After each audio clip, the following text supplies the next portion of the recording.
Mahatma Gandhi medical காலேஜுக்கு எதிரே பிள்ளையார் குப்பம் என்ற ஊரில் ரோடுக்கு அருகில் அமைந்துள்ள புத்துமாரியம்மன் ஆலயத்தில் இங்கு எழுந்தருளி இருக்கும் சிவபெருமான் தர்மலிங்கேஸ்வரி உடனுரை தர்மலிங்கேஸ்வரர் ஆலயம் பணி நடந்து கொண்டிருக்கிறது. இது இறையருள் நடக்க மாதம் மாதம் முற்றோதல் நடந்து கொண்டிருக்கிறது.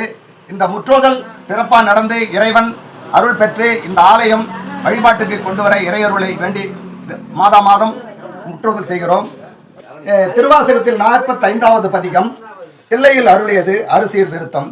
பூவா சென்னி மன்னன் எம் புயங்க பெருமான் சிறியோமை ஓவாதுள்ளம் கலந்துணர்வாய் உருகும் வெள்ள கருணையினால் ஆவா என்ன பட்டன்பாய் ஆட்பட்டிர் வந்து ஒரு படுமின் போவோம் காலம் வந்தது கான் பொய் விட்டு உடையான் கடல் புகவே புகவே வேண்டா புலன்களில் நீர் புயங்க பெருமான் பூங்கடல்கள் மிகவே நினைமின் மிக்கையெல்லாம் வேண்டா போக விடுமின்கள் நகவே ஞால துள் புகுந்து நாயே அணைய நமையாண்ட தகவே உடையான் தனை சார தளரா